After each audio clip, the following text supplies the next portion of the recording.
Today's topic is very controversial, but I feel it's important that I share some tools that will allow you to use open source intelligence to find the origin of some of the hashtags that are trending so that you can form your own opinion.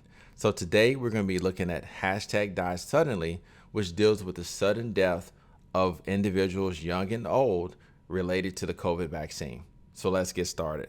So the first thing we're going to do, I'm starting at the homepage of Twitter, and I'm going to enter the hashtag, which is hashtag DIEDSUDDENDLY. It was misspelled originally, so I'm just mimicking the entire scenario. And when I do that, I kind of get this page. Okay, cool. But the thing is, I want to know when this first occurred on Twitter. So I'm going to use query language, and I'm not sure what Twitter officially calls theirs, but I'm going to put the hashtag in parentheses, and I'm going to say since, which means the initial date. And I'm going to go back to 1998, 0101. And I'm going to say until, colon, and I'm going to say 10/01/2022. Or actually, I did it right. It's 2022, 10/01. So the first day of October. And when I do that, you see I get one listing. And this is daily.co.uk, which is a tabloid magazine. So not necessarily the most reputable source, but once again, this is the first post that I found on Twitter that used this hashtag. So I started to dig further. And so, okay, let's jump a little bit. And I know we'll jump maybe until November. Let's jump another month and let's see if we see anything that's trending. And then all of a sudden, so we've only got 2 posts at this point. It's kind of gruesome looking, stuff here. And it's talking about a documentary that is streaming on the 21st of November. And just basically, okay, and they use some very strong language, genocide with a Z, because once again, a lot of people use this because I know if they actually type the word, then it's going to be flagged and potentially not promoted or stuff like that. So that's why they change letters like that.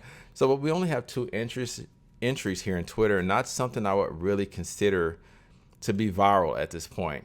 So we go a little further and we're going to go around to November the 23rd, and we're going to start to see just a little bit more traffic. And I'm not going to look for the top post. I'm going to look for the latest post because I want to see this in chronological order. So we have an pro athlete here. This is Adrian Dingle, who passed away at 45. I did some looking into the articles. Once again, if you're on one side or the other, you feel like, okay, it was definitely the vaccine. There's evidence that it was possibly something else that was called, and there's some documents out there. But once again, okay, we're starting to see more things pop up.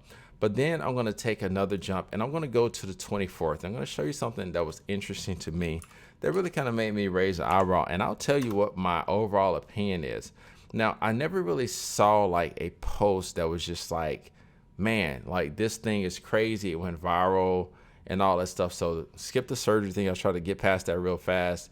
But I want to show you this one particular post that was interesting, and it was a major publication that had a doctor who was in the field who addressed that. So past here, all right, we look on the health info. I just happened to click on this, and I saw this tweet by this account called Heart. So I clicked on that account, and then I clicked on the actual account to go to their page and kind of scroll down, and there was a post here just recently that was actually the BBC. So let's go to right here. And when I clicked on this post from the BBC, they did have a doctor. And if you want to, like, you can see Dr. Hassim, and I don't know how to pronounce his last name, but you can click here. You can go to his. He has 431,000 followers. This is a BBC article talking about it, and this was just posted recently on January 13th. And I can say that it was one to make me really say, we need to think about this. A lot of the things I saw said Pfizer. In fact, all of the ones I said Pfizer. I took Moderna, and of course, a lot of times we want to make ourselves feel better, say, oh man, we're okay, but we don't know, right? So for me, here's my conclusion, just based on the limited research that I've done, and really based on the strong, very, very verbal, straightforward answer from the doctor here. I think there is a possibility, and once again, just like all prescription medicines, every commercial says there are all these risks and side effects.